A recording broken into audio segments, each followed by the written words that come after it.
In this video, we'll be looking at the system design of an LLM-powered chatbot system. LLM-powered chat is one of the most primitive use cases of modern generative AI systems. And I'm sure we've used platforms like OpenAI ChatGPT, Anthropic's Cloud, and the likes. And I'm sure that we've tried to build, if not built, AI chatbots using these APIs. But we'll be looking at these on a much larger scale. We'll be looking thoroughly at the system design components and how we can make these work on a much larger scale. So let's discuss the functional requirements. So functional requirements are the things the system should do. So the system should support multiple users. The system should support multiple sessions or chats per user. And for simplicity, we are sticking with text, text modality. So we are not doing anything like live audio or sending files or anything like that. The system should be able to support multiple contexts or threads in a session. So it's just like in the way you have in Slack, where you can it can turn a message into a separate thread and continue the conversation from there. So they should also be supported within the system. And finally, the system should be able to support long chats without losing context.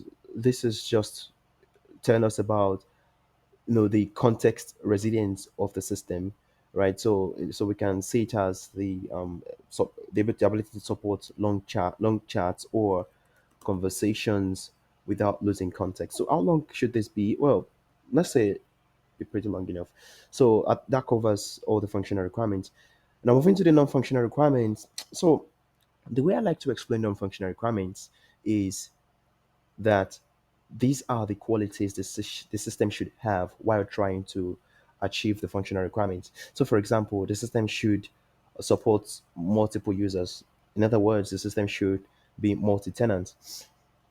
But the system, while trying to achieve this, the system should also be a low latency system, right? The system should also be a scalable system while trying to achieve, say, long conversations, for example.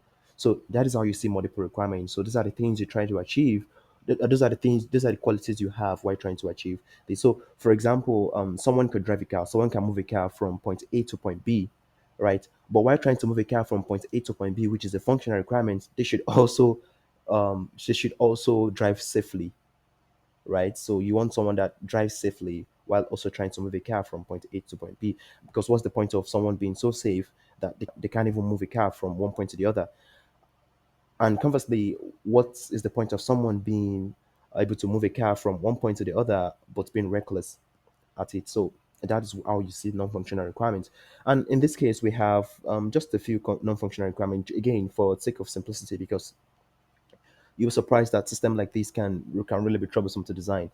So low latency, right? That is the turnaround time between a user sending a request and getting a response should be low. So you can ask how low, and some people say add a number to this thing. You try to maybe we can keep it within a 2 milliseconds budget, 20 milliseconds budget, which is fair, right? But you understand why a system like this is it's very hard to quantify latency. So we are going to introduce a latency measurement approach down the line. So let's just keep it to say 20 milliseconds. But you know that this 20 milliseconds is going to evaporate depending on a particular factor we are going to encounter just shortly.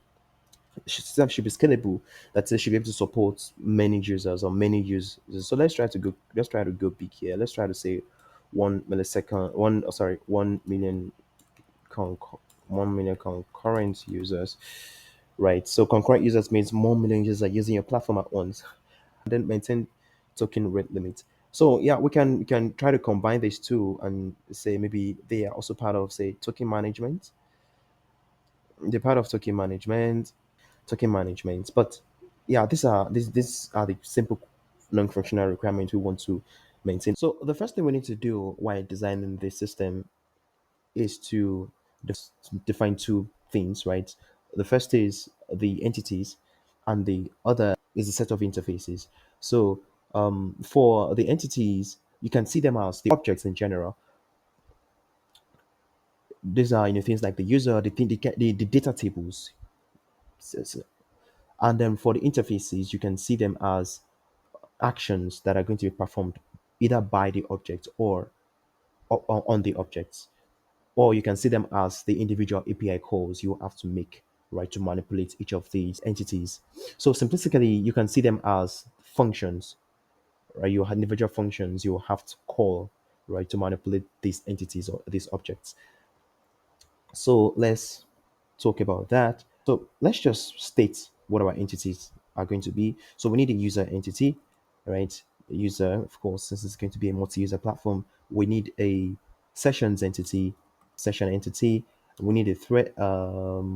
Yeah, we need a thread, and finally, we need a message entity. So going deeper, we can say that a user is going to be identified by just the user ID, right? And here we need to be as simple as possible. We only need the things we the most basic, the most basic attributes or fields for each of these objects, right? We don't want to start stating things like the password or the address or the gender, things like that. We don't need those things. So for this high level design, you only need just the fields to keep the entity, reasonable in the database. So we need a session as well. Since the user is going to be creating a session, or we need a session entity, and then we're going to have the session ID, right? And then we're going to have to tie this to the user ID. And then again, we can add many things like the session. Like we said that a session is just a chat, right? So we can have a chat title, we can have a creation date. All those things are not necessary. So we can have it here and so on, but we are not necessary for this high level design. Moving on, we need for the definition for our thread entity. Again, we need the ID of the thread itself, the session ID. We don't need to tie it to the user anymore because the session is already tied to the user. So by getting the session, we can get the user and we can just do a join right there. So and finally, we need the message ID. Now, this is where we need to step a little bit back to see what is going to make sense for our use case. So at the eye level, we need message more than we need the session, more than we need the thread. So we need to tie the message to the session, than we need to tie the message to the session as well as to the thread.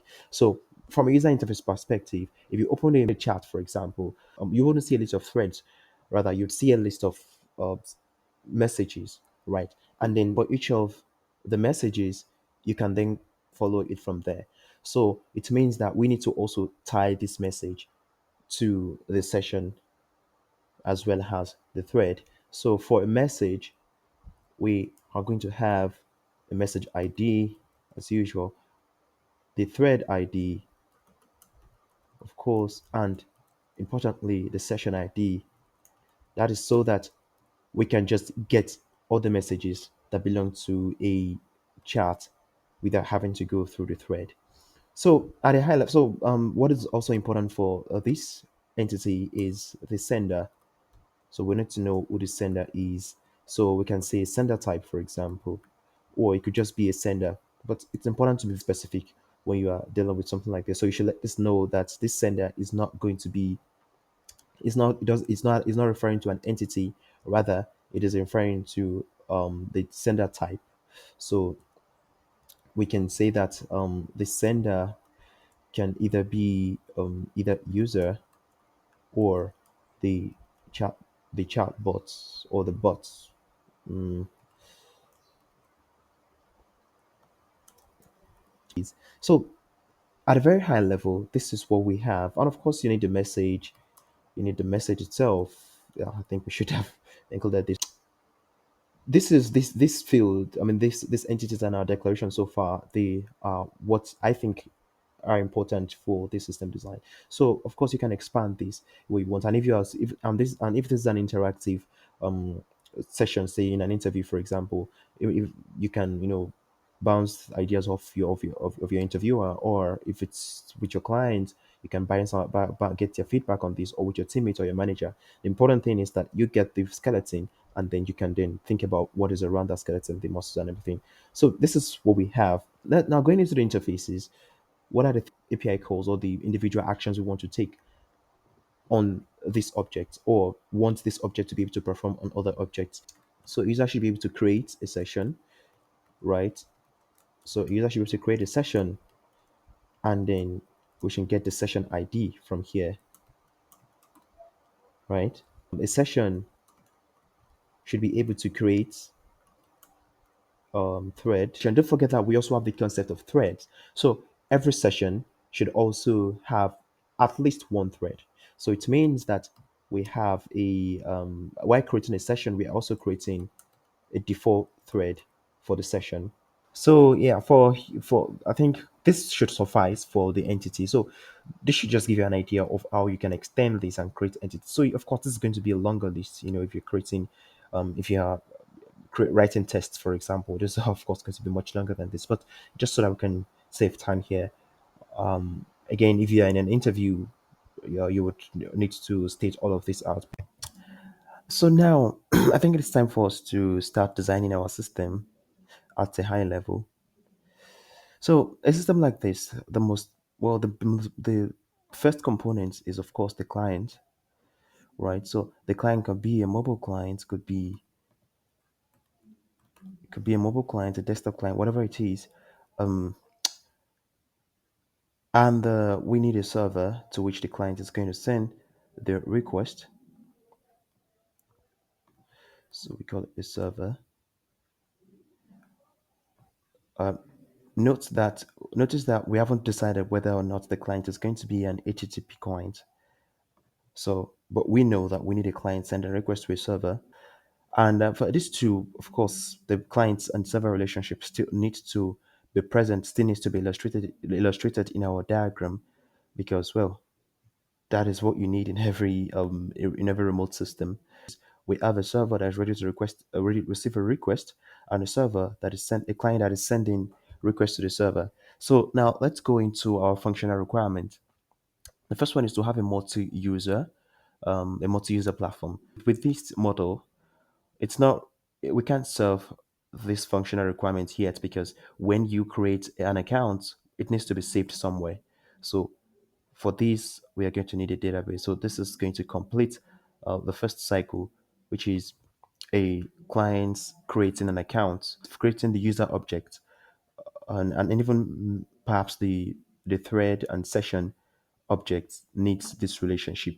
Now, the creation of a user, creation of a session, a creation of objects in general, they are simple actions that can be, that can be triggered by the client and and executed on the server.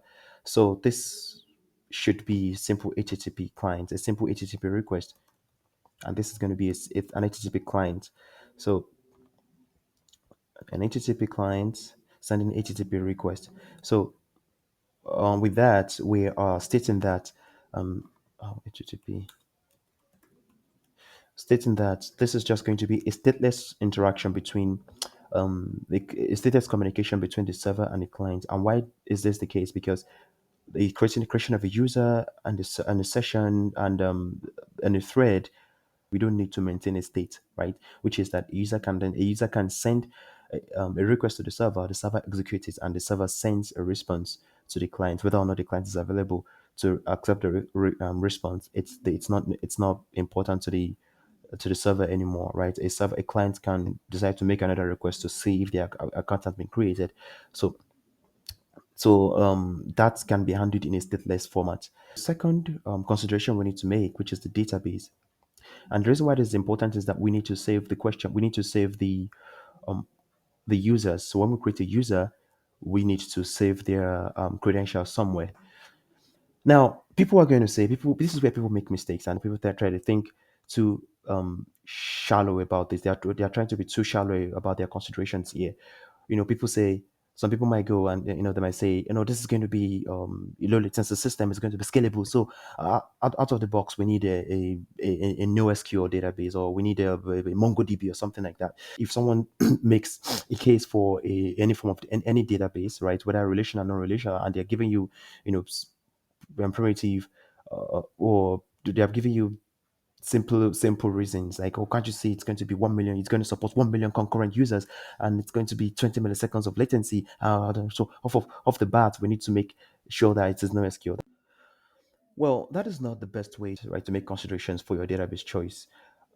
So I'm just going to explain some key factors to consider when choosing a database. These are important factors, and not just in my opinion. I think it's universal across the industry. I've distilled them into just some key points. So let's get into that. So we're choosing a database. They are generally two options: a relational database and a non-relational database. And I want to point something out here. Many people, they always make this mistake of generalizing by saying or classifying databases into SQL and NoSQL databases. Well, I don't really subscribe to that form of classification because, and the way they do it is that they feel like, oh, every SQL database is a relational database and every NoSQL database is a non-relational database. While it is true that every SQL database is a relational database, it is not true that every NoSQL database is a non-relational database, right? I can be relational and still go I can be relational and still go non-SQL, right? So that kind of classification used to be true, where every non-SQL database is a non-relational database, right? That was in the past, but now you have very capable non-relational databases that are also those are very capable relational databases that are NoSQL, or NoSQL databases that have strong relational capabilities. So the best way to classify databases is just to say relational and non-relational, and non-relational, right? So it's a safer way instead of just saying SQL and NoSQL. That doesn't apply anymore. That is not, it's not universal anymore. That kind of classification is not universal. And for me, there are four key considerations you need to make, right? Before going deeper, right? There are four factors you need to consider any database choice you are trying to make. So the first one is, of course, do you need deep relational capabilities? Do you have deep relational requirements or deep relational needs, right? So I stated here that deep relational needs. Well, there are two forms of relational needs, or at least in my opinion. There are deep relational requirements and shallow relational requirements. So a shallow relational requirement is, you are sending a message, right? But of course you need the ID of the user that is sending the message, and that is all you need, right? You have a session and you need the ID of the user that created the session. That is all you need. That in that case you need, that is what I would consider a shallow relational requirement, right? It's a relational requirement because, of course, you need to make reference to the original, you need to make reference to other entities or other objects within the database system, but the relationship is not, it's not that deep, right? In a sense that you don't have associative relationship. You're not creating multiple joint tables. In fact, if you don't have a joint table, if you don't need deep join tables, you don't have a deep relational requirement. You don't have a deep relational requirement, right? So a deep relational requirement is where you have a deeply hierarchical data structure, where you have a user, and user has messages, and messages can have, either this kind of message or that kind of message, and they have strong classification relationship, or they have strong hierarchical relationships, and then you need to make references to so many fields or so many entities, right, as fields in other entities.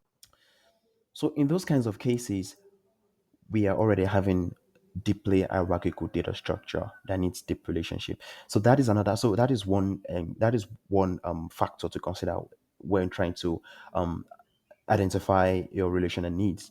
Another thing is, under relational needs, do you need relational aggregation?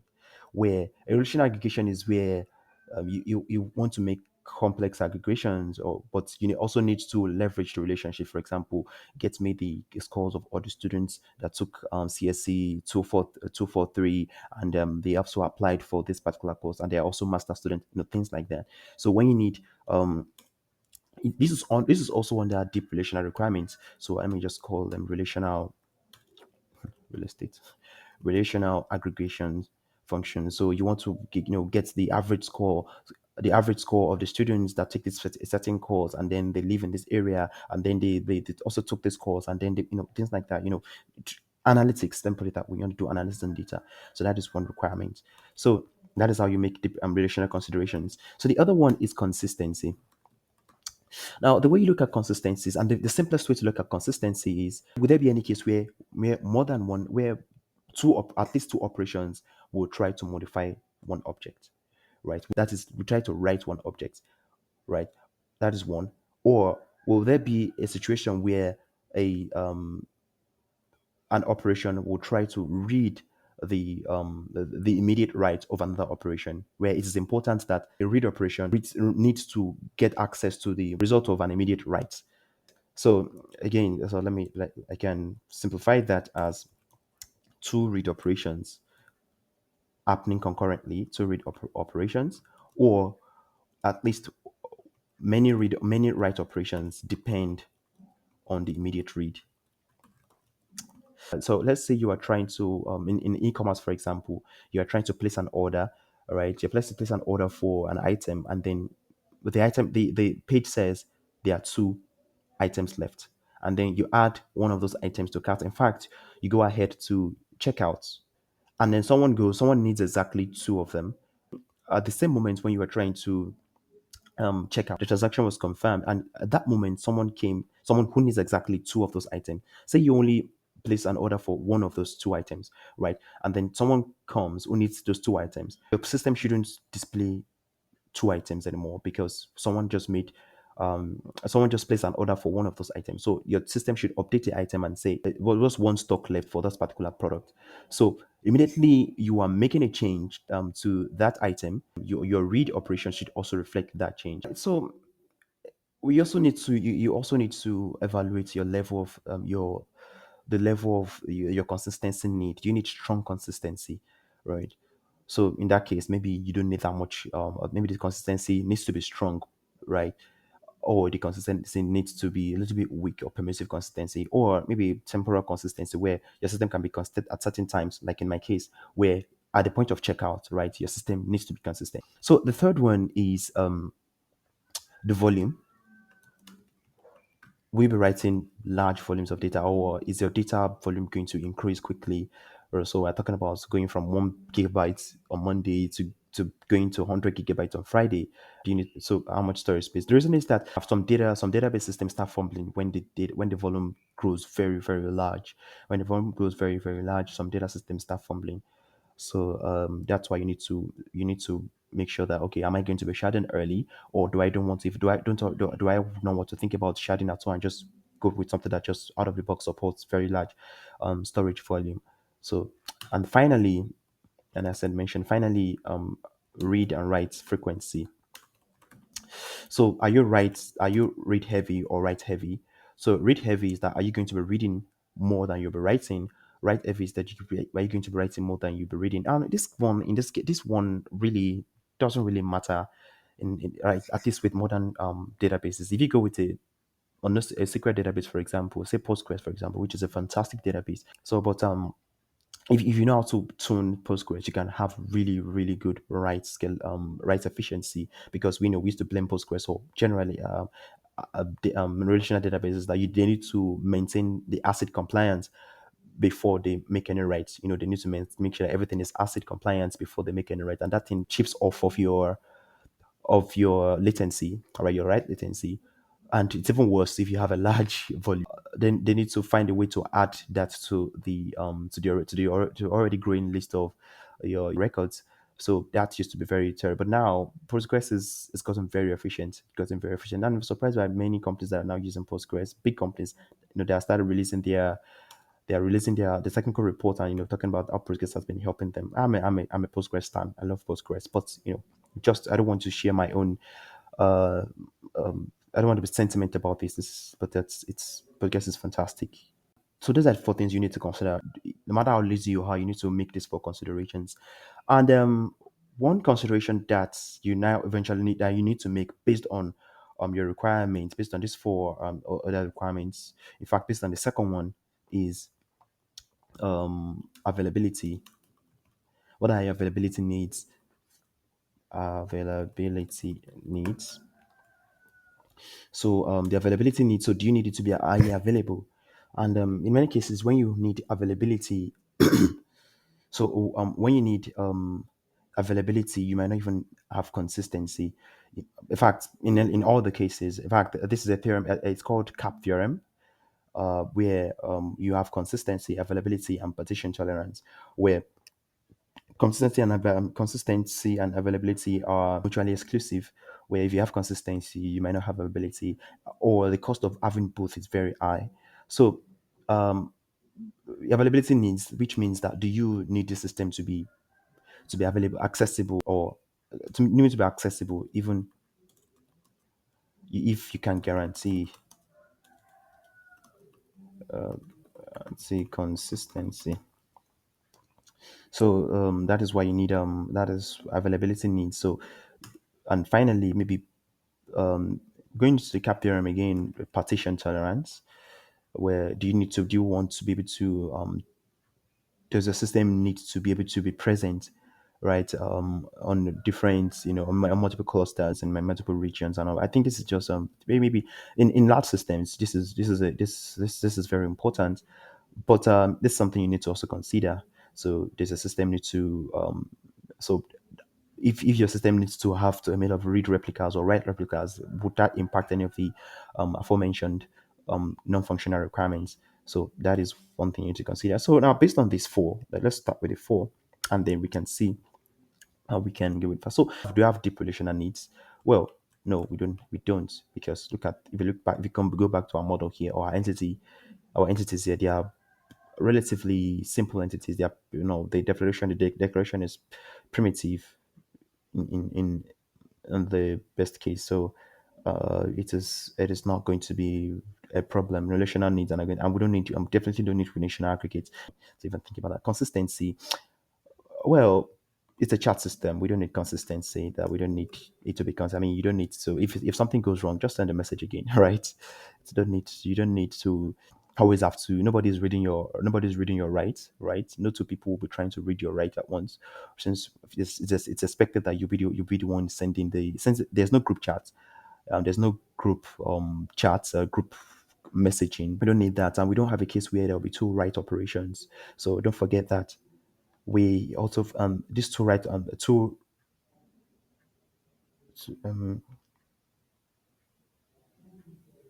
this is meant to be two write operations. It's meant to be two. I made a mistake. Two write operations. So there will be no case where there will be two write operations trying to modify the same entity or trying to modify the same object. And the volume, well, it's a chart. People can be very crazy. People can go crazy with charts. So let's just say we want to 1 million users by concurrently. That's quite ambitious. So we might have, well, we might, yeah, we need very large volume for the partition tolerance. But the way you look at it, is that well, the first question you need to ask is that why do we even need to partition in the first place? Well, the reason we need to partition is either to serve consistency or availability, right? So look at if we have a node in, say, United States, for example, and I have another node in Nigeria, right? If a node in Nigeria, that database node in Nigeria is being updated, right? Because of because I need to maintain availability, I also need to update the node in Nigeria, right? So that the people in Nigeria can have access to the data in the United States, right? But in our case, the system in the United States doesn't need to always be up to date with the system in Nigeria, like at least not immediately, right? So if something happens, say if there is no communication between the node in the United States and the node, I mean, for our consistency requirements, we don't need that. We don't need that immediate update. We don't need to ensure that, oh, the system in Nigeria needs to be in sync with the system in the United States. In case someone is accessing from United States, they need to have up to date information. We don't forget that we have low consistency requirement or no consistency need for the sake of availability. So yeah, this is what we have now. So quickly, we can see that we don't need a relational database, right? So everything here that points out to non-relational database, high volume, non-relational. Because don't get me wrong, for if you have a relational database, there are some companies that they believe that Postgres is all you need, right? If you are a fan of relational databases, you can still go about this, but really, why do you want to stress yourself? Because you have to do some tuning to attain some of these non-functional requirements that we have, right? Because so when high volume, for example, in relational databases like Postgres, for example, when you start getting having high volume, when you start getting high volume, you start suffering your read and write latency starts taking a hit. So you just go for the database that is best for the job. So people will say there's no right question, there's no right answer to questions like this. Maybe that is true, but sometimes when you create an answer, when you have an answer, you need to justify it more for a case than you need for the other. So in this case, I wouldn't need to speak too much with said, right, I'm going for a non-relational database. Now the choice is different. There's so many non-relational databases, right? Maybe I always want to give me. I always want to have a database, a non-relational database that gives me a best of both worlds. That even if I have in the future, I have some relational needs, right? I will still need to. I can still get it from that database. So DynamoDB is a very good choice. So we I think we have an answer for it. So DynamoDB is good. It's built for all these things, right? It's good. It's built for all these things. And I learned that Amazon loves DynamoDB. That even hit relational databases or secret databases over there. But anything can go as long as you're using non-relational database. It's Cockroach DB, Couch DB, Spider DB, whatever. It's fine. So here, our choice is Dynamo. So I can delete this. I need that space. You can delete this. You can take a screenshot of this. You can delete this. So we made two considerations: the protocol HTTP and DynamoDB for the things we stated earlier. So now let's see.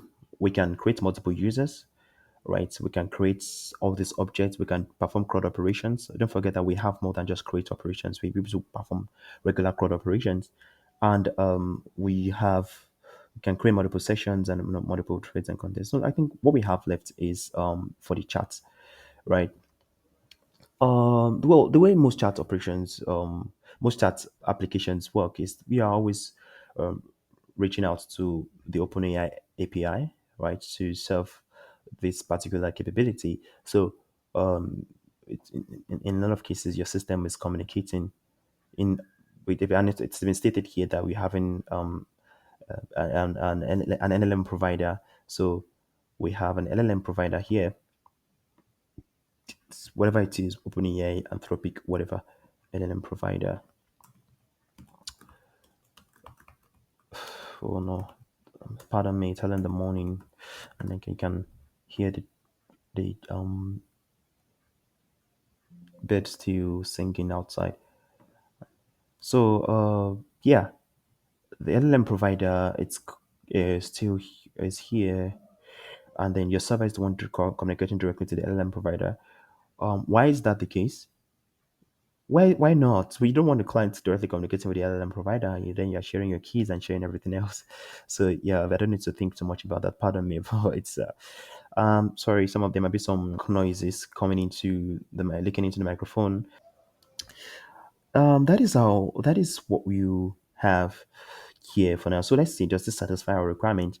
So the conversation, you chat with the you send a message to the server, right? Say you want to chat with the LLM, right? You send a message to the server sends a message to the OpenAI endpoints, and the OpenAI endpoints also sends a request, sends a response, and then you also need to be able to read from the DP. Sends a request to the server, and then the server sends the response to the server sends a response to the client. So you can have a decent chat system with just this setup, right? It's nothing serious. With just this setup, you can have a decent chat system. So they said long chat or conversation without losing context. Context. Well, that's just about how you implement it, right? So you send a message to the LLM, and the LLM sends the response. So the way that looks in practice is you have a query. Sorry, you have a query. You bundle it with a fixed number of previous queries or previous conversation for you to get the response. So the purpose of this is for you to give the LLM the context into the conversation for you to generate a more contextual response. So the previous conversation is nothing but the n query response pairs. So for you to get the new response. So if you have a query I, this should be done here. Query I plus um, the previous conversations, then that should give you the response I. And then you do that iteratively. The query response I pair now becomes part of the conversation. It becomes part of the previous conversation you'll be sending in the next request you're making to the LLM. So it means that for every query, right, we need to retrieve the n queries, we need to retrieve the n previous query response pairs, and then send that to the LLM to get a contextual response. How do we determine the n, that is the number of query response pairs we are sending over per request? Well, for simplicity, let's first change these to definition of these to just messages, to end messages. So we shouldn't limit these to just being pairs because some queries might not have responses, probably because of network errors or due to guardrails that prevent the query from being processed.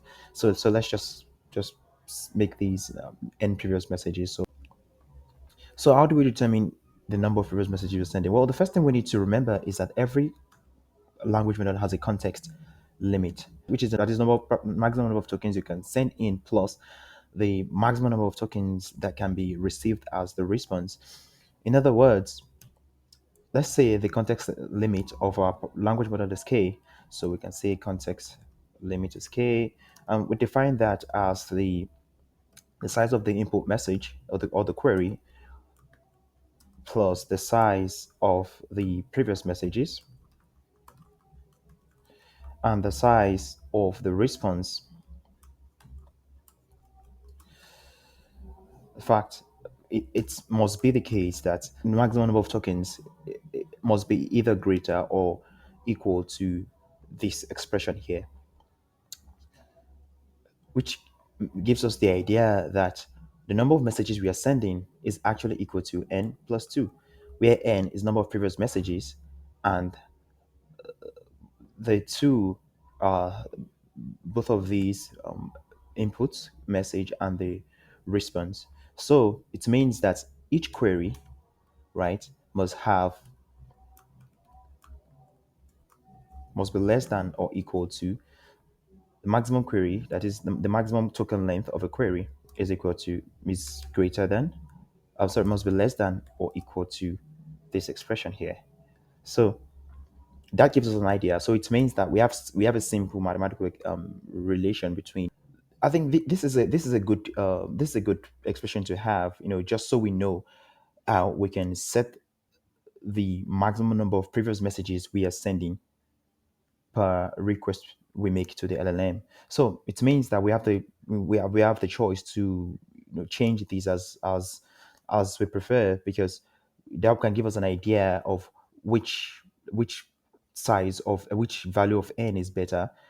For example, some models really do well with long context, and some do behave poorly with long context.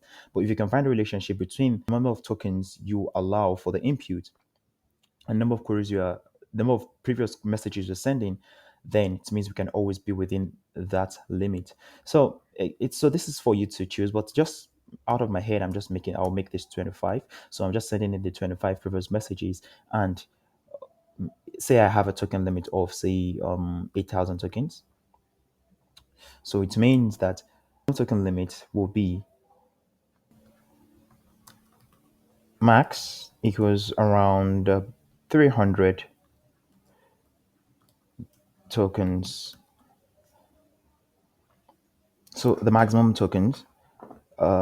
number of tokens equals 200 tokens, which, well, given the size, it's not bad, right? So you might have to might decide to change this to reduce this to allow for longer input messages, longer input messages or longer queries. So the maximum query length, just so we can define.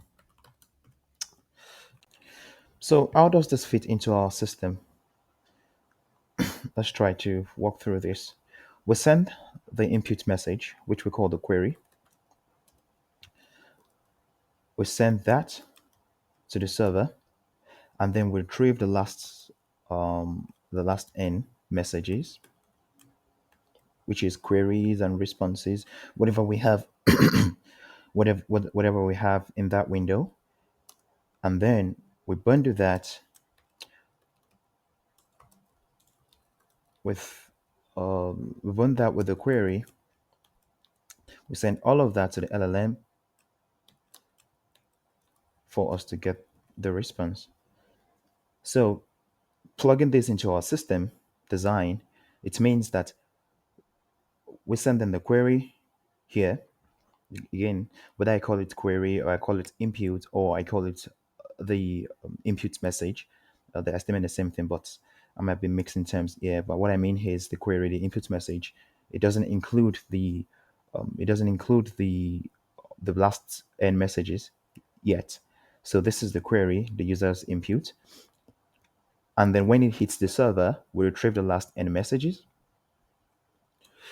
last n messages.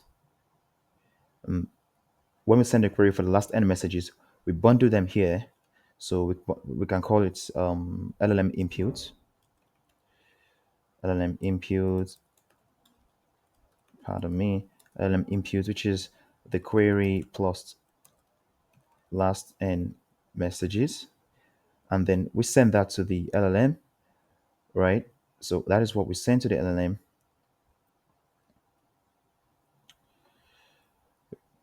We send that to the LLM here, and we get a response from the LLM, and we relay that back to the okay, we already have some. We relay that back to the client. So we can see that our system now serves the fourth functional requirement. So let's try to see. Let's go through each of our functional requirements once more and see if our present system design serves those. So multiple users, yes, we can serve multiple users with this architecture. Same with multiple sessions, multiple contexts. All of these could be served with just a server client, a database, components, and finally long conversations. Using this our algorithm here, I mean, to determine the maximum message length as well as the number of last messages we're retrieving, and bundling with the query sending to send to the LLM. We already have that provided. We already have that figured out here. And using that dynamic window of n messages, we can also create an illusion of infinite context. So we can see that each of our functional requirements has been accounted for, albeit not efficiently. However, this still serves. Now let's start going through our non-functional requirements. I think we have a massive board here. I think we already have the gist of all of these. We should clear them. And I think we should also declutter our diagram here so we don't. So if you need to go back to this, you can always return to that particular timestamp in the video just to have a clean diagram here, something clean to work with while working with functional, non-functional requirements. So the first non-functional requirement we need to account for is that of latency. So latency is the time between user's query and the response delivery. So, and we give it a number. We said 20 milliseconds. Well, we were just messing around here, and you would see that in a second. So, if you look at a system, what are the latency bottlenecks we have? Well, in any system design problem, right, one of the major latency bottlenecks you have are the components you don't have control over. So in our system design here, in our diagram here, right out of the bat, we can see that we don't have control over these components here. The LLM component is not what we have control over. That means we don't have control over its own latency provisions. So we don't know if a request is going to take 10 seconds or going to take 20 seconds and going to take 1 millisecond. We don't have that control. However, the good thing is LLM providers they offer streaming responses. That is, they offer sending the responses as soon as the tokens are ready instead of waiting for everything. And you can see that our initial implementation is going to wait for the token. It's synchronous. It's going to wait for the token. It's going to wait for the full message to be available before it sends it to the HTTP, before it sends it through HTTP to the client. So that is also something we have control, we now have control over, because it's now a standard among LLM providers to offer this stream or this chunked responses. So the first thing we need to handle is we need to stop waiting for the full responses before the client starts getting the response. And if you see in practice, when you use a platform like ChatGPT or Gemini, you can see that just because you have the tokens being streamed to you as soon as they are ready, it gives you the illusion of speed, or the latency. Even if the full message, full response doesn't make sense yet, the fact that you are seeing the tokens as soon as they're generated, just this gives you the illusion of speed and low latency, and that is also what we want to achieve here. So it means that we are also going to relay that stream to the client and reduce the latency. So how does that work? Well, this is the stateless. The HTTP request we have been sending, or the HTTP connections we've been making to the server, and the one the servers were making to the LLM provider, is something called stateless connection. In other words, the server doesn't care whether about the client's state. What that means is that when the client sends a request to the server, all right, the server gets the request, processes the request, and then sends the response. Whether or not the client is available to retrieve it, the server doesn't care. The server sends it and then terminates it. So, in order to implement these chunking responses from the LM to the provider to the server, and then to the server, from the server to the client, we need to use a stateful long running connection, right? So a stateful long running connection is going to keep the connection open for the server to keep sending the responses to the client until the server is done sending the responses, right? Which is another difference between a stateful connection and a stateless connection.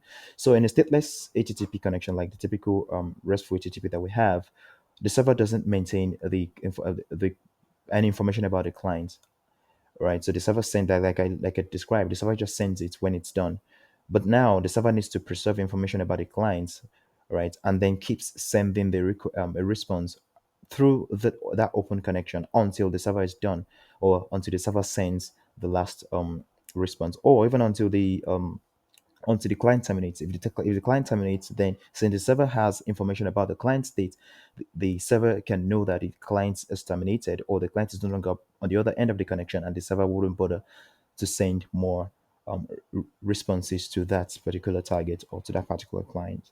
So, which means that we need to implement a form of long running connection. And what is used in this, say in this case, typically is known as SSE connection, or a server sent event.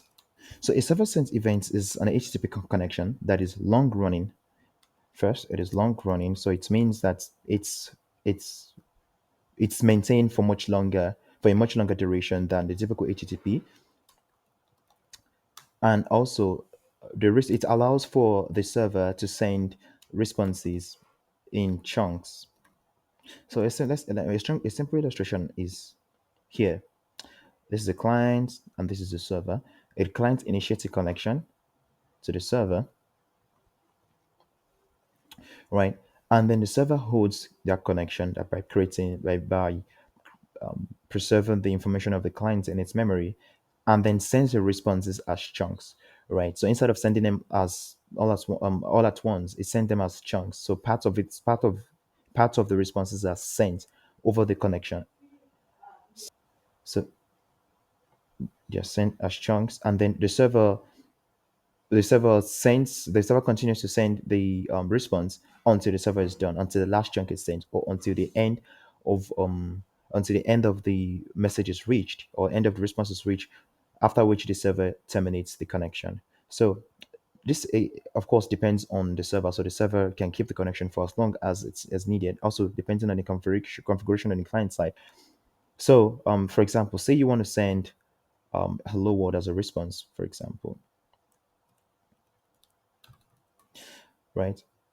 In typical HTTP, right, and the normal the rest for the stateless HTTP connection that we have, the naive HTTP. So in the HTTP, this would be sent as hello world, right? So hello, so the this all the characters will be bundled, right? They will be sent all at once. But an SSE HTTP, this will be sent as H will be sent differently, right?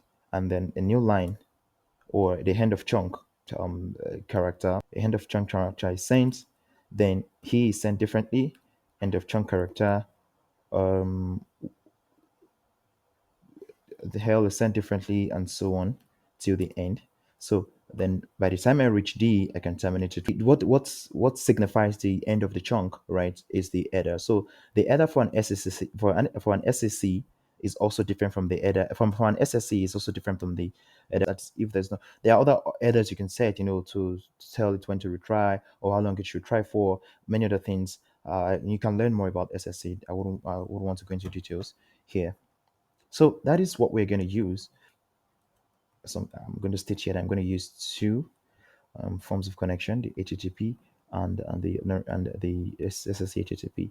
So here, the connection here is going to get the response from the LLM and then sends it to the client with the LLM with the SSC connection still open. So does this have any benefit? Of course it does, because now we no longer need to wait for every single for every single message completion before the client receives something. So whatever you can, and this also gives us a predictable latency from these components here. That is from this unit of our system. We can have a predictable latency from here, because what we are only measuring is, sorry, time to the first chunk. So, and time to the first chunk in a lot of cases is still within, it's always within a predictable range, right? Well, of course, depending on how long it takes to generate the first token. But since we already have a predictable size on the inputs, that is, since we already have limit on the number of tokens we're sending to the LLM, then we should also have a predictable value or a predictable range of values for the time to expect the first token. So yeah, so predictability is something that we now have.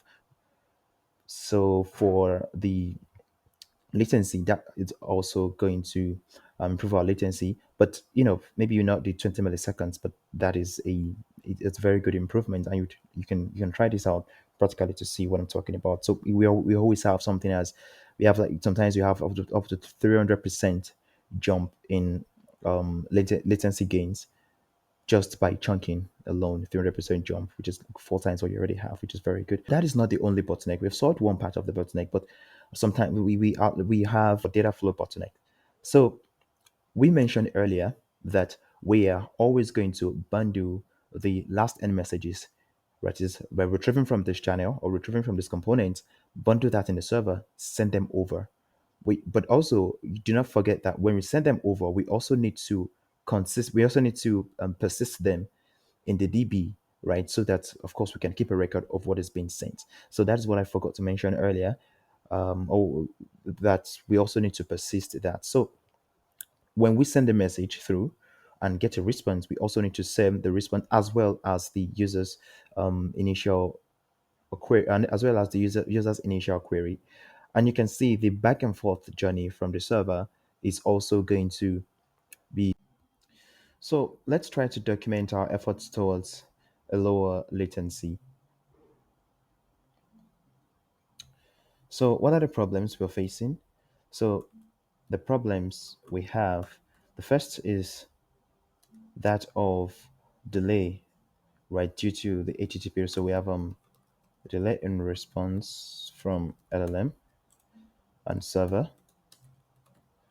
So we solve that by streaming the response, or streaming, just simply streaming. And the other one we encountered is the extra network overhead due to the retrieval of the last 10 messages we are appending to the user's query. So network overhead, let's call it DB network overhead, right? So because every time we have a new query, we're always looking for the last 10 messages. But there's one other problem we haven't discussed, which is when the response comes from the LLM, we also need to persist them in a DB, which means before we are sending the response to the client at all, we were, well, expectedly, we were also saving that in a DB, that is making another call for a DB save before we send a response to the clients. So, which means that we also have another network overhead. So, network overhead on retrieval. So, we don't want those two. So, we don't have solutions to either of them yet. So, let's think about it. The problem we wanted to solve was that of maintaining the context, having contextual responses from the LLM. So that is why we had to always bundle the last n messages, and we went with 20, just an arbitrary number. Also, given um, the arbitrary context size we have for the LLM. But looking at this, since the last n messages is specific to the client, it's not a central information. Instead of we having to retrieve that from a central location, why don't we have the client send that to us? That is, we only retrieve that once, right? Is when the client logs in, we save this in the client's memory, and then we keep updating that when we have no information. That is when we have new responses or new inputs from the client or new responses from the server by extension from the LLM. We save that in the memory in the client's memory, and then we send that every time. So we eliminate essentially the network call we need to make to retrieve the last n messages. So the solution we have for that is we are saving the last n messages dynamically in the clients. Now we should think deeply about this. What do we think? Do we think there can be there can be a shortcoming that is should can there be a disadvantage to this implementation? What if the client is disconnected? Right? So how then do we get the last end messages for the next message? Well, if they're disconnected, it means that we need to implement a new method. Well, we need to implement a new method or a new function that logs them out so that anytime they come back in, they retrieve those last end messages again. And then they only do that once when they log in, right? That is when you are trying to verify the information, you're also getting the last end messages. Or when they are retrieving their messages, just by going through their past messages, we also retrieving the active context. So the last n messages is what we call the active context. So we might receive 200 messages, but what makes a part of the active context, that is the context that the LLM is going to be working based on, that is creating a context based on, is the the n size, that is the last n messages we are retrieving. So the active context is something that's going to be retrieved once and then will be updated every time we have a new change. So based on that, I don't think there is a problem with saving these on the client side. So the number of the last n messages is also what we call the active context. So the active context so far is going to be saved on the client side. So it means that we are sending the inputs as well as the active context to the server, and then we are relaying that to the LLM and then getting a response from there. So that solves the problem. But the other problem is when the response comes, we also need to persist these because we don't have that in the DB. If we relay that to the clients, then we are going to lose that part of the context. So we need to save that in a database, because when we are retrieving the active context for the first time, we also need to have the most recent messages. So how do we do that? So remember that what we're trying to do is to is to ensure that the client doesn't have to wait. Immediately the tokens are ready, the client is also getting them, right? So it means that we can send them separately. That is, we can have one thread send to response to the client and another thread initiate a save command on the DB over network. So, which means that we need to make them asynchronous. So that solves the problem. We also made the active context a part of the client, which means that we remove the network overhead of visiting the database to retrieve the active context. So that is also a massive improvement, a massive latency improvement from our end. And finally, we made the persistence synchronous so that we don't have to, the client doesn't have to wait for that to complete before they get a response. So we've made really good progress. We've made really good efforts to achieve as much low latency as we can. But the thing with system design is that you can solve for a problem, in this case for latency, and then pose a new scalability problem, or you can solve for scalability and then pose a new latency problem. But we'll see as we move on. For now, this is good. So scalability is an unforgiving beast on its own, and we're going to see why that is the case. So when thinking about scalability, we need to ask a single question: what is the capacity of each of the nodes in our system? So it means we are asking that what is the maximum number of concurrent users that a single node can support, and what is the maximum number of operations it can support given that given the system constraints, that is given the internal constraint of the component. Take our server for example. Here, what is the maximum number of concurrent requests it can support? We should also consider the database as well. What is the maximum number of operations? Don't forget that databases deal with operations. What is the maximum number of operations it can support? So those are the things that are going to determine the scalability provisions of our setup. So let's start thinking about that. So we dealt with, at least to this point, we dealt with latency, right? And these are the implementations we had. I would like to take this away. So if you need to make reference to this, you can always return to these timestamp in the video. I would also want to clean our system. Want to clean our system design here and just have something a little bit less messy. Now, let's look at this. Where through our before we introduced SSE, that's before we introduced um, stateful connections, we also we had the stateless HTTP, that's HTTP 1.1, right? And practically HTTP consumes less resource. That's just the the stateless HTTP consumes more consumes less resource than SSE. And like I mentioned earlier, that is because SSE or long running connections, including WebSocket. WebSocket is also a stateful connection, so it's also a long running connection. So they usually require keeping the session's object in the memory. So they usually require keeping the session object. So the session contains the session comprises the client, the server, and the state of the data they're transferring. So if we were running with just HTTP, that is HTTP 1.1, we would have way more memory bandwidth to work with. So a server with a considerable a server with a decent capacity, a decent memory and CPU capacity can serve up to 100,000 concurrent requests, right? So I'm talking about, stateless request. You send a request, you get a response. Given that the server isn't doing much internally, so the server isn't running some complex operations, the server isn't waiting for some asynchronous task to complete before it returns with a response, or sorry, synchronous task to complete before it returns to the response.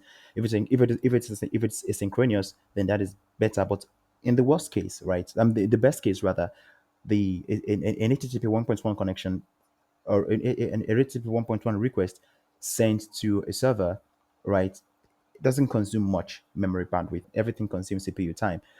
But when we start preserving session states in the memory, that is going to be significantly reduced. I'm talking about going from 100,000 requests, going from 100,000 requests to something like 30,000, right? For this server of this same capacity, right? Maybe with some good tuning, you can have say 50,000, but that is how much of a capacity loss we can get when we change the type of the connections we are serving.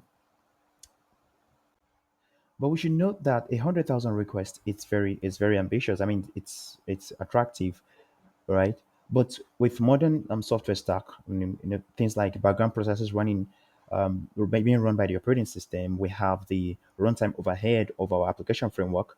And if you're using a miserable programming language like Python, you are even in deeper trouble than you think you are. The 100,000 concurrent records we thought we had would actually decompose into something like, say, 30 to 40,000 requests, right? And that's if you're using, say, a decent language, say, a different runtime stack, like, say, Golang, for example, or maybe with Rust, you can get up to 50k because there's a lot of memory efficiency on that front. With something like Python, with the garbage collection rubbish, you have maybe, if you're lucky, you have 10,000. The application runtime also it's also very important. The operating system runtime is also very important. But the overhead from those fronts contribute to what we can get. So let's assume that we have 40,000. So we are using the most performance framework. So we are using Rust, for example. So we have, say, 50 or 60. So we have 50k with HTTP 1.1, or with our RESTful, and we are with our RESTful endpoints, given the operations we are also running. And since we know that the operations are running are actually very cheap operations, I mean, our REST operations, things like the CRUD operations we are running, they take. So if we try to profile this, we take say we take 10,000, we take 10 milliseconds per CRUD request, then yeah, this is not far fetched. This is not hard to come by. So 50k request 1.1, you can even with some tuning at the OS level, you can even get some, because the OS is also going to limit some of the things you can some of the concurrent operations you can run at this level. But yeah, let's start we have 50. Even with that, do not forget that we are trying to achieve 1 million concurrent users, and with our best efforts, we're having 50k, right? It means that we need to add more resources. Now we can choose to add them vertically. That is, we can choose to add them. We can add. Let's say we have a 2 gig RAM CPU, for example. It's a 2 gig NVMe RAM. It's a 2 gig NVMe RAM, and we can upgrade this to, say, 64 gig, and and so on and so forth.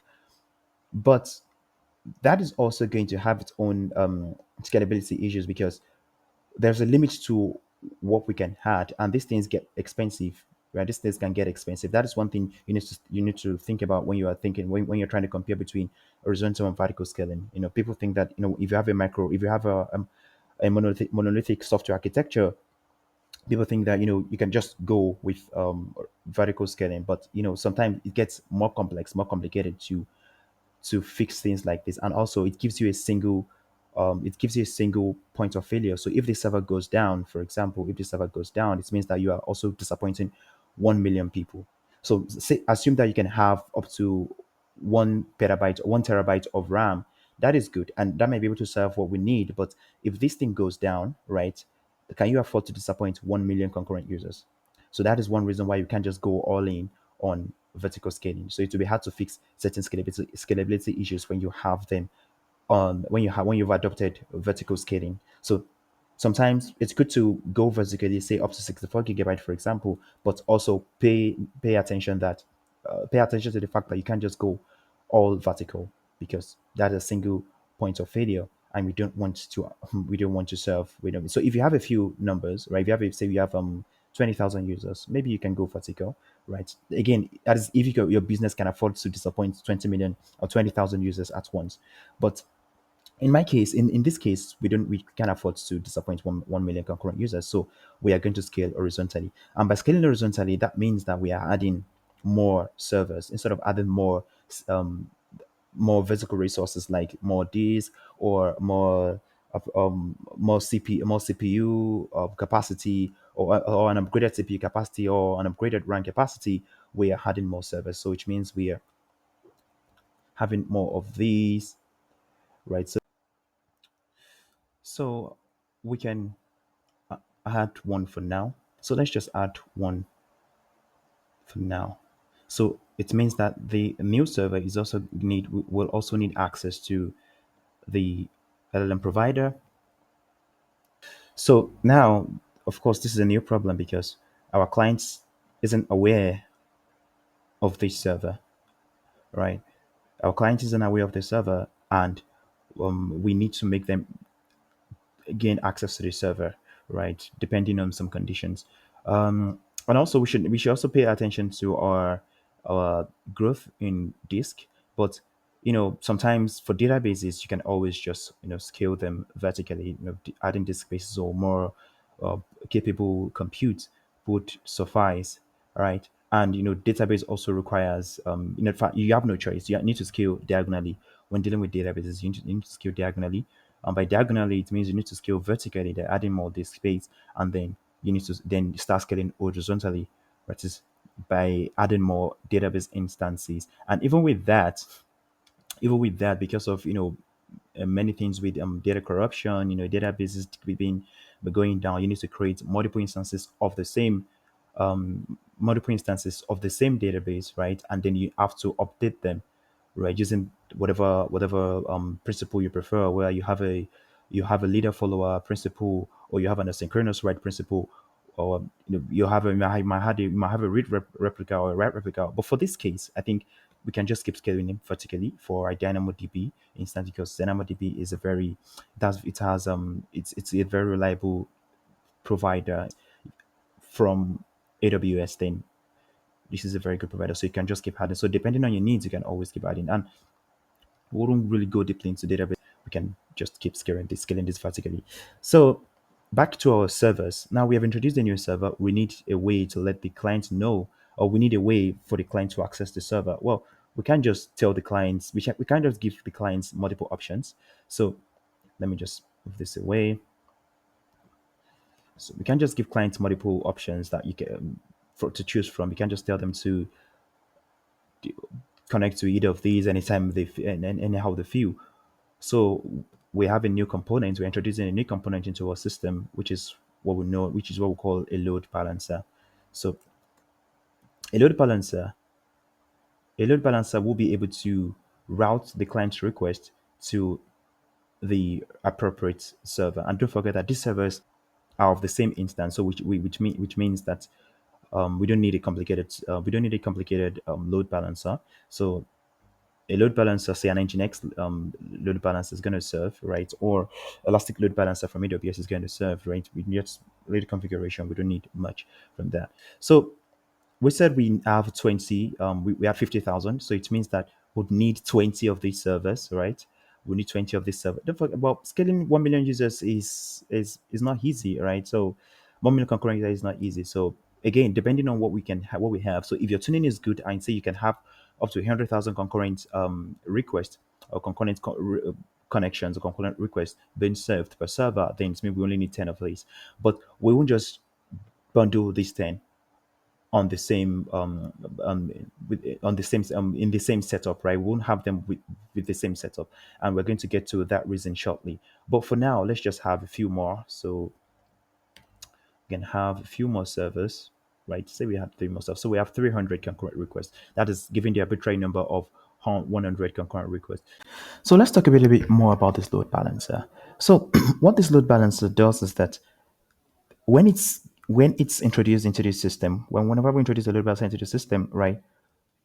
Every server within the system, they are going to announce themselves to the load balancer, right? So the load balancer verifies if the connection between each of the servers and the load balancer is good, right? It establishes a connection between them, right? So anytime you add a new server, it announces itself to the load balancer, and the load balancer does the configuration, this connection configuration between the server and itself. So whenever a client tries to connect, right? Say you reach out to, say we have API.chat.com,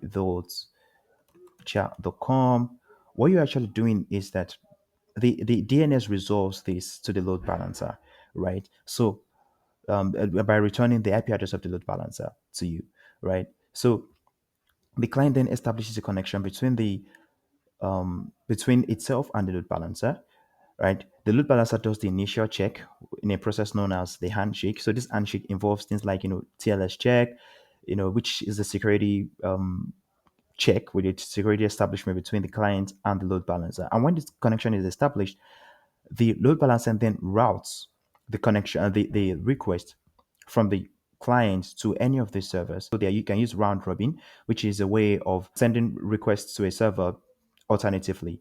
So if the last request was sent to the server A, the next request is sent to server B, the next request is sent to server C, and so on and so forth. Right. The job of the load balancer, right, is to make sure that one single server is not overloaded. Right. So there's round robin. Another approach is to use the least connection. Right. So that is the server with the least connection gets the next connection, and so on and so forth. So whatever approach you use, the load balancer handles that and then routes connection based on that. So again, let's walk through our system. So when you connect to load balancer, say we don't want to go deeply into what happens here because many other things happen here. You connect to the load balancer. You want to, let's say you want to log in. You log in through the load balancer. You send a request to the load balancer. You get routed to, say, server A, for example, and then server A handles that part, right? You logged in. You want to get your all your chat sessions again through the load balancer, resolved by the DNS, right? Through the load balancer, say this time you are sent to server C, and then the server C is the one in charge of returning the your last or your top sessions to you based on your request. So again, server C sends this to the load balancer. This load balancer routes this to you. So you can see that the load balancer is distributing all our 300, all our one 300 requests, right? 300,000 requests among all of these servers. So no single server is overloaded, right? With these 300,000 requests. So we can have say 100,000 requests per server, which is good. Actually, when DynamoDB is automatically scaled on AWS, so we are not adding space really. We're not adding space. Very hard to actually think about. So what you actually want to do when you're using when you're using DynamoDB on AWS, you are thinking about whether or not to add new instances, right? But when it comes to capacity, forget about that. That is automatically scaled for you by Amazon Web Services. So yet again, we have another problem with our setup. And it is that we have two forms of communication, right? We have the HTTP 1.1 communication, which I would just summarize, which I would just state as the CRUD HTTP. And we have the chat SSE, that is the HTTP for chatting between the user and the LLM chat SSE, right? Now, the way the load balancer works is that it's it handles things like authentication, right? You mentioned, so you can handle authentication. It can do things like checking the header. It can also do things like buffering. In other words, the connection between the load balancer and the client, right, is a little more sophisticated, right? And it is not easy, and it won't be possible for us using that configuration, right, to also get real time data streamed from the server through the load balancer to the client because of the load balancer's overhead, that is not going to happen. And the other constraint is that a load balancer at this level will also terminate, will also undo short-lived connections, right? Like our core HTTP. So our core HTTP in this case is going to pass, right? Because it lives long enough for us to get a response object, and that's all. But for our SSE, a load balancer at this level won't serve that because an SSE needs to be to hold for much long. It needs to be held for much longer than what the load balancer provides. So a load balancer at this layer is known as an application layer load balancer or application level load balancer, also known as the layer 7 of the OSI model. The layer 7 or the application layer is the last layer of the OSI model, and that is why this load balancer does application level checks and configuration. And this is also very important for us to do the initial handshake. All those things happen at the application layer.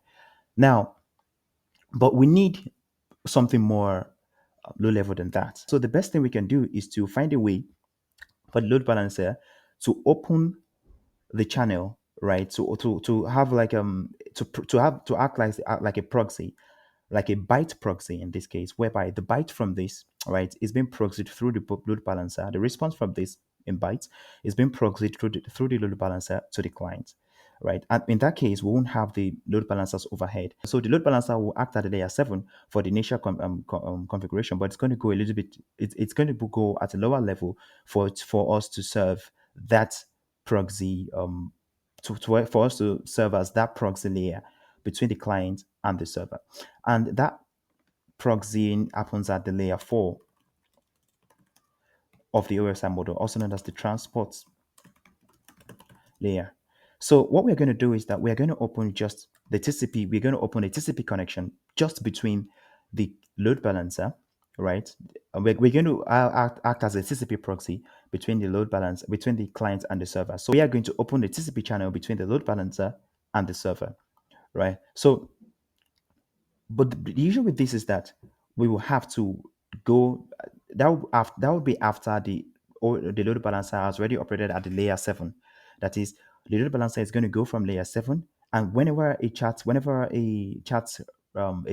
stream request comes in, the load balancer will have to go to layer 4, and the load balancer is going to operate at the layer 7 for some request and will operate at the layer 4 for some other request. So that is going to happen dynamically, and not every load balancer supports that. But the good thing is that I'm a huge fan of Nginx, which can act as a fantastic load balancer for this purpose. So this configuration is known as upgrading to TCP. So at this for this what this configuration implies is that for certain requests, right? For example, say api.chat.com/session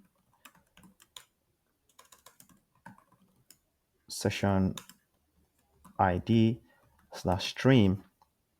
Anytime we see session ID/stream, this is going to make the load balancer act as a TCP proxy, right? As a byte proxy, that is opening the TCP between itself and the server, letting bytes flow through between the server and from the server to the client. So it means that what we have now is that we have a layer 7 load balancer that upgrades to TCP dynamically to a layer 4 load balancer. And the good thing is that Nginx does this per request. So it means that you don't need to leave your load balancer at layer 4. So it can be handled dynamically per request. Now the question is, should we be able to scale 300 million users through a proxy? Yeah, well, actually, yes, because the proxy is no longer getting in the way.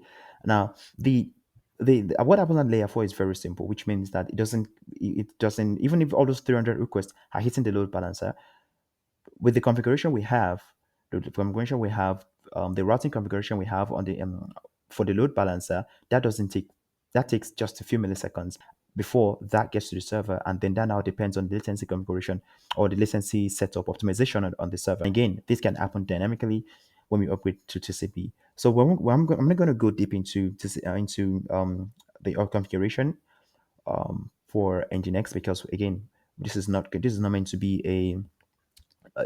be load balancer or provider specific or a software stack specific. So, for example, we are not being specific about the server software stack, so we shouldn't be specific about the load balancer. The only part where we are specific is maybe the database, and that's because it's a very fantastic database.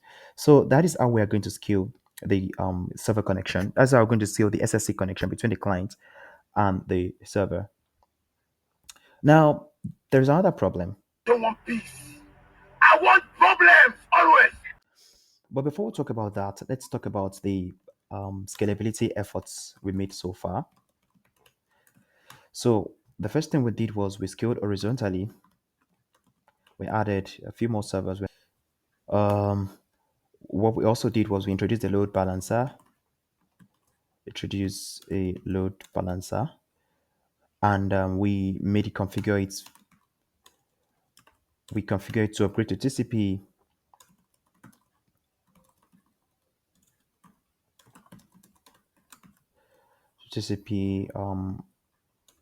on stream request, and that is what we so DynamoDB still scales elastically.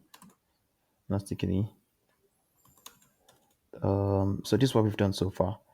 So just so we keep some of the tabs on what we've done so far. So the problem we have is that of resumability. That is, remember that when we have a session-oriented communication, when we have a session-oriented communication, say like WebSocket or SSE, as we are implementing in this case, the the information about the session or the session object, right, the connection object, the session object is stored in the server, right? It's stored on the server rather, right? Do not forget that the load balancer has no information about, since the load balancer is acting at the layer four for the stream request, or for the streaming for the streaming, it's acting at the layer four, which means that it's not aware of its application layer capabilities. So at this layer, at the layer four, when it's just acting as a TCP proxy, it has no information about the communication between a load, but about between previous communication between a client and the server. The server understands that. So when, say, a client disconnects, right? A client disconnects, say they go offline, or the phone goes off, or they just disconnects for no reason, right? And they and this server continues to generate this token, and this server can buffer those tokens in its own memory, no problem. And this client decides to reconnect, right? It connects to the load balancer. Again, the API, the DNS resolves to the load balancer. Everything happens, what we discussed, the resolution, the TLS resolution, everything happens. The load balancer sees it as a fresh connection, right? It's stateless to the load balancer.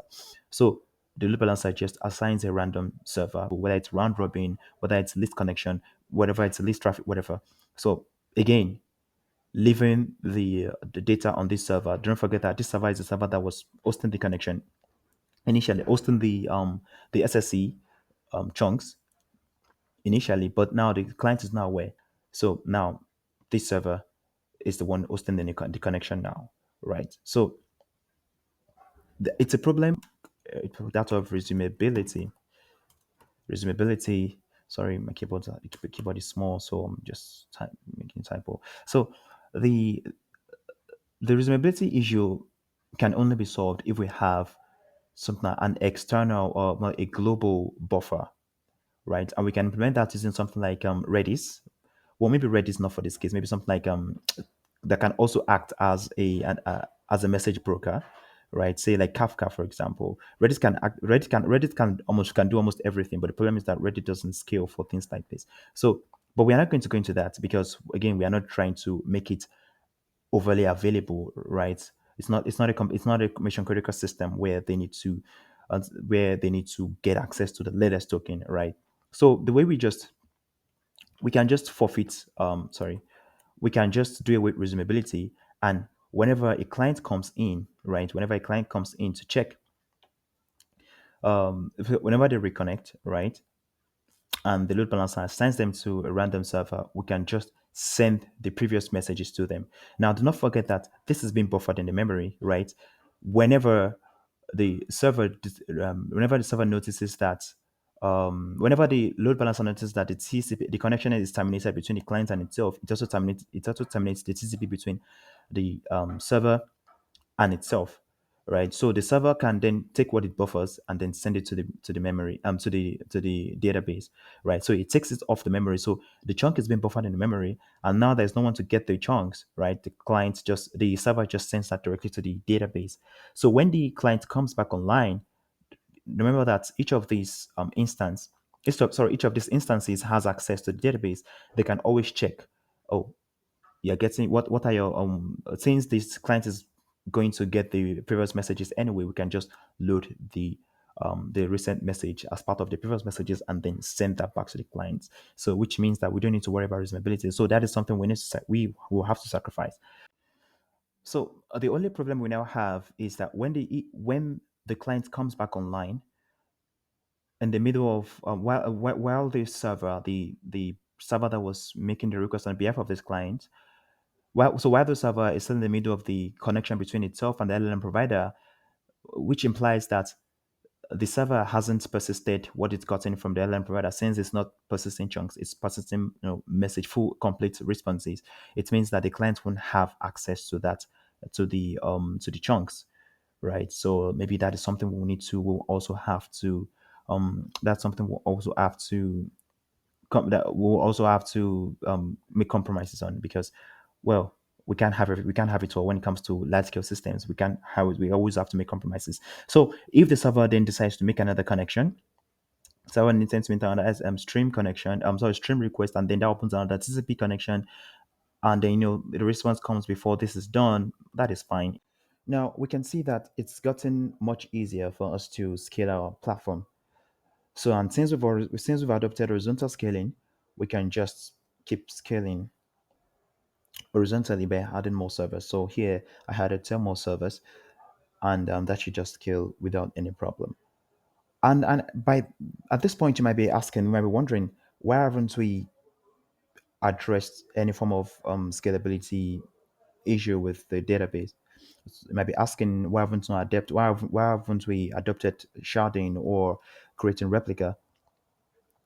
Well, we should first understand the case for database, the conditions for database scaling, right? And it's always the case for throughput, right? So the question is, when do we choose between sharding and creating replicas? And for sharding, we adopt sharding when, if it is the case that as the content of our database grows, it affects the throughput of our database. That is, the number of operations per second, the number of concurrent operations per second your database can now handle is affected by the volume of the contents in database. That is by the size of your database. So if as the size grows, that is damaging throughput, then that is when we need to consider sharding. And for replicas, we are going to address that. And the reason why we are not thinking about volumes in this case, because DynamoDB does something called partitioning automatically. So that is their own idea of sharding. So that is not handled by the administrator or anything, it's handled automatically. So DynamoDB knows when to create a partition, which is similar to sharding in relational databases. That will be handled by the DynamoDB MS. So we don't need to think about that. So if you look through our system, right, from the client all the way to the LLM provider, we can see that there is one component we haven't addressed yet, right? And if you look at it deeply, you can see that it is the LLM provider. And when we're thinking that, well, we don't have control over this, right? This is a third party provider. We don't have control. So we don't need, there's nothing to scale here. Well, token, we have a requirement here, which is token management, right? And since you're using a third party provider, it's expected that there's also a form of rate limit, but rate limits, right, enforced by whatever provider you are adopting. So say you're using OpenAI, for example, if you're using GPT-5 or GPT 5.2, which is the frontier model from OpenAI as we speak, you have a limit of 40 million tokens per second, 40 million tokens per minute, right? So that is the maximum you can get. So 40 million tokens per minute, let's do the math down here. Let's take this away. Let's do the math down here. 40 million tokens per minute, for minutes, right? Over 1 million concurrent users, that leaves you with just 40. That will leave you just 40 tokens per minute, right? Well, this is not ideal. So sorry, 40 tokens per minute per user. So they give you 40 tokens per minute per user. Well, this is not ideal. We need to increase this. So 40 tokens per minute per user is not going to be useful. in any scenario. So one way to go around this is by, of course, having multiple providers. So multiple providers, that is one way. It's something we have to go. You cannot escape because, sorry. So we can have multiple LLM providers, and we can have maybe from OpenAI or Anthropic and from Gemini. So let's just give them names here. We can have, now that we have multiple providers, and like I said, you can have as much as you want. There's so many providers today, like almost hard to count on 10 fingers. Now, how do we scale this? Well, the simplest way to scale this, let me put it that way, is by enforcing the form of round robin policy, right? So you can say, oh, maybe if a request goes to OpenAI, the next request to go to Anthropic, the next request to go to Gemini, and so on and so forth. And then, let's write that down: round robin policy over LM providers. So that is one way to, but we know that first, users aren't don't belong to the same tier, right? Not every, so you have 1 million concurrent users, but we don't. I don't. I no no one would think reasonably that all those 1 million users are the same. They belong to the same. They belong to the same tier, right, within your platform. So 1 million users, not all of them are paying customers. So there another way you can then scale this, right? You can use that to your advantage by having tier based by having a tier based priority, right? So under OpenAI, for example, you can have for the free tier, for example, you can have models like GPT-4, GPT-4, GPT, no, GPT-3 is too early. Should we start? No, maybe GPT-4, maybe say Cloud, no, Gemini, Flash, sorry, Gemini Flash 2, and so on and so forth. So for the middle tier, you can have something like GPT 4o or GPT 4o mini. Yeah, mid tier you can have, say, GPT 4o, and you can have Cloud that belongs to that same level, and you can have Gemini Pro, and then for the maximum tier you can have, so for the pro users, for example, you can have um, GPT-5, sorry, GPT-5 to 5.2, and GPT-5 plus, and then we can have Cloud Opus 2, you can have Gemini Flash 2, or Gemini Flash or Pro 2, and so on and so forth. So then you can then enforce a round robin policy for if so when a user comes in with a request, you check the tier, right, and then you can enforce a round robin policy around all these. So you can also have this, maybe you have maybe DeepSeek or another model that is, you can have as many models here, so you can enforce a round robin policy, right, around these models, right. And for top tier, you can enforce a round robin policy. For AI tier users, you can enforce round robin policy, right, around all these for the mid tier or for the mid capability models, right. And then you do the same for the pro tier users, and you can see that that is much better. We can all share this, so it means we're no longer limited to the 40 million tokens per minute across all users. Now we have 40 million tokens per minute across only pro users, and that is even without the round robin enforcement. With round robin enforcement, we will have more. We have more token capacity on the client side because we now have this round robin enforcement across the year. So that is a way to scale when you're using a third party provider or LLM provider. That is one way to scale this. And so, but if you have, and you might be asking that, what if they are all paying customers? Well, don't be delusional. They are not all well, they are not all paying customers. You'll be a billionaire by now if they are, right? So even if they are all paying customers, right, there's still a way to enforce all of these. You can find a way to mix them, right? So you can have something called action-based capability. For action-based capability, what this implies is that certain models are used, or certain providers or certain model capabilities are used based on the action chosen by the user. So, for example, if a user select, if you have a, say, if you have a deep, if you have a deep reasoning option, if you have a deep reasoning option on your platform, you can route that to say GPT 5.2 or GPT 5.2.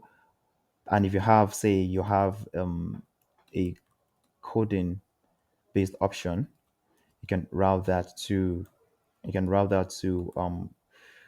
Claude to purpose and so on and so forth. So with these, you even have more. You have more token bandwidth to play around with. So um, so this is how you scale on the provider front. So I think we've handled this, and then our scalability nightmare is already going away, which is good.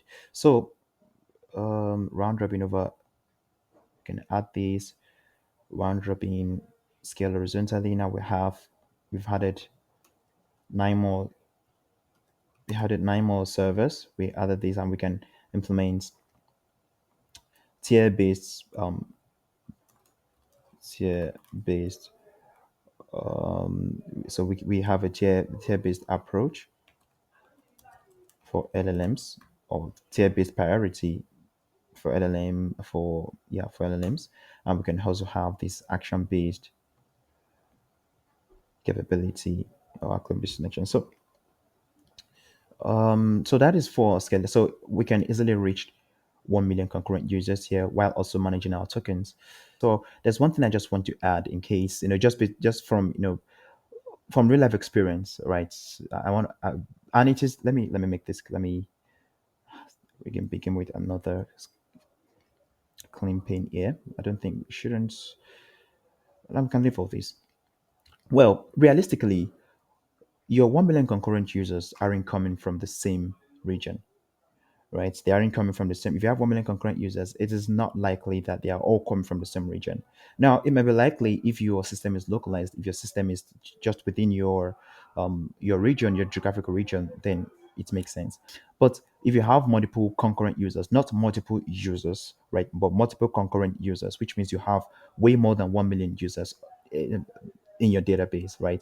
And things can happen. You can go viral, things can grow, and then we can even grow more than 1 million users. So it's very likely that they are not all coming from the same concurrent. They are not all coming from the same region.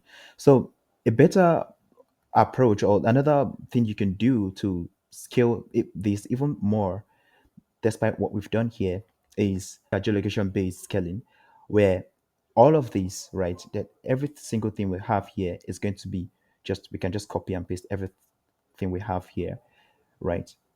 Copy this. With every single thing we have here will be duplicated across multiple regions globally, right? So, well, of course, except for the client. Well, even the client. So we can have multiple versions of this setup, at various data centers across the globe.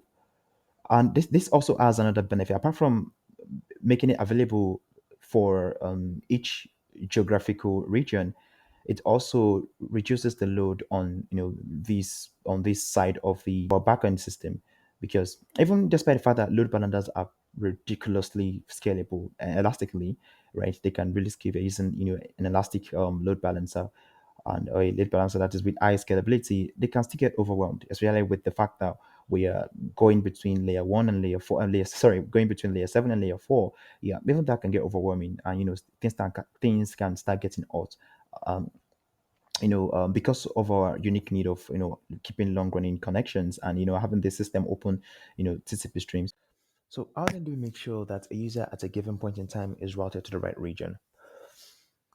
We configure this using something called proximity based routing at the DNS level.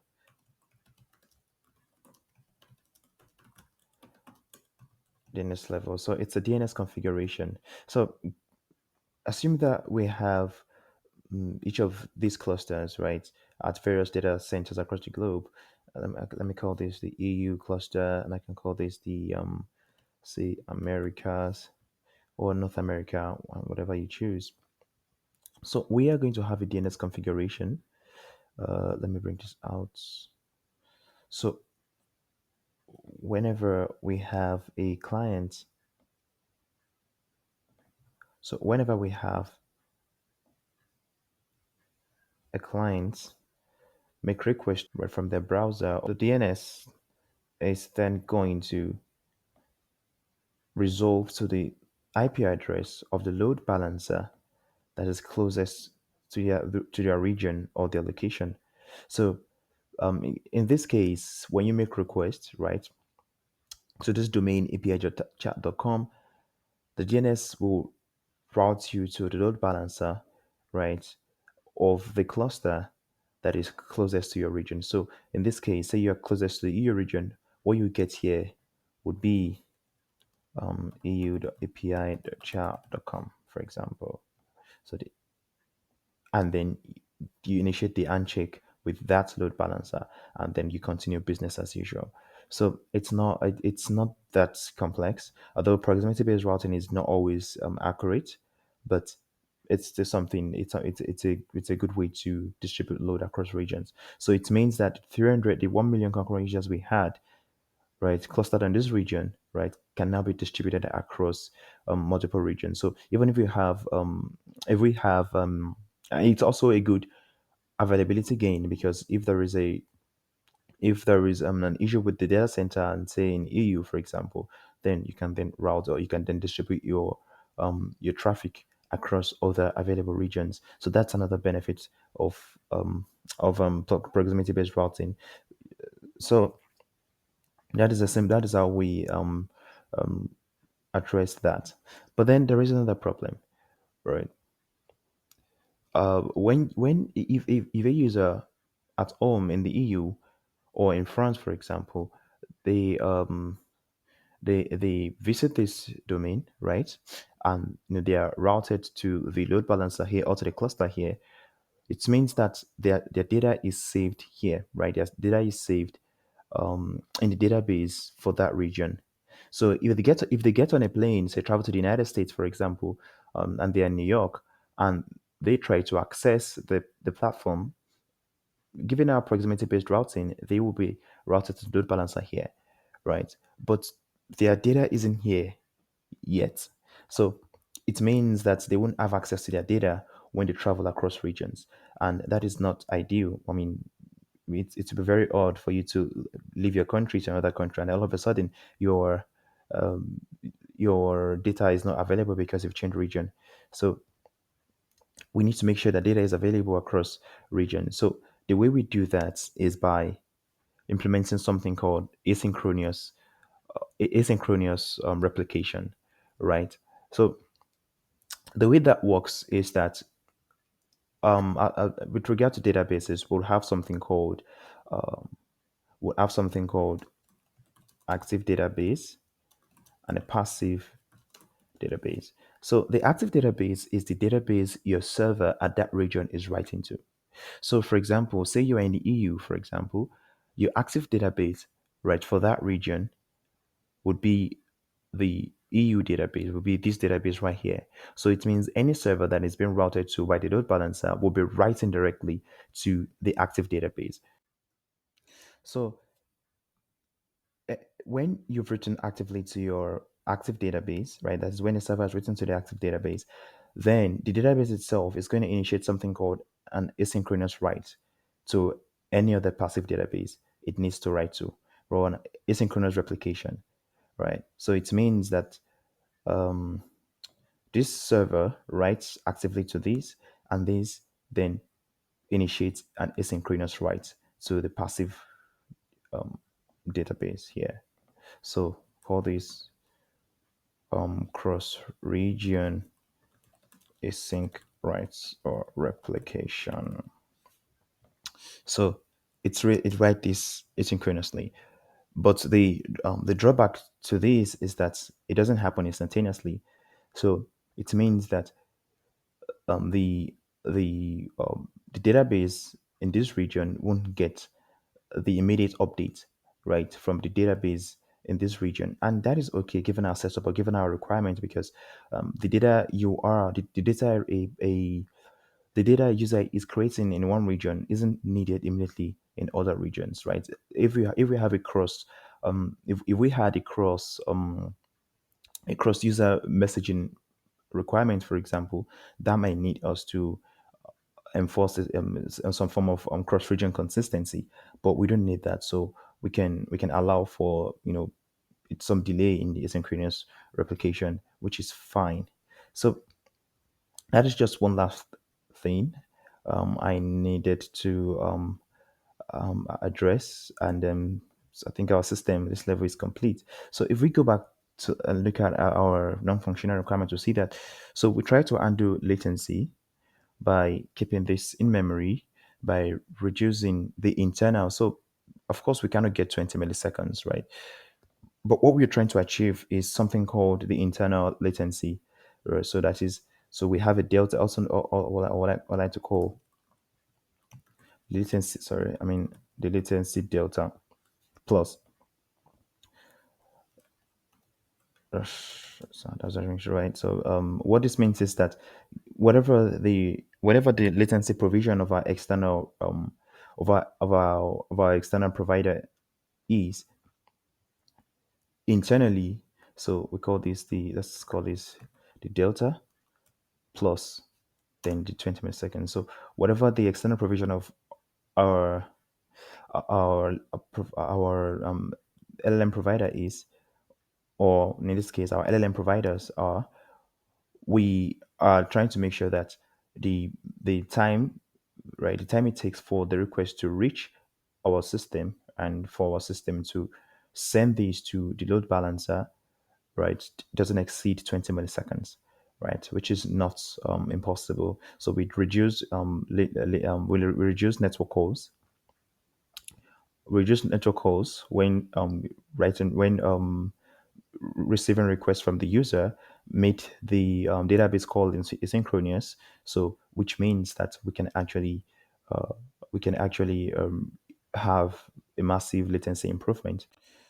And also we try to attain 1 million concurrent users by scaling horizontally and slapping in a load balancer upfront our server cluster, and you know um, having our load balancer operate at a layer 4 for fast SSE connection, for fast SSE communication. And also we handled token management. We limited the number of tokens per minute, right? So which we gave a mathematical expression, a mathematical formula for that. So that will help us prevent abuse. And we can also do some rate limiting. Maybe have a few minutes, have a few only have them send a few requests per minute. But since we already have token limiting, right, that should also suffice.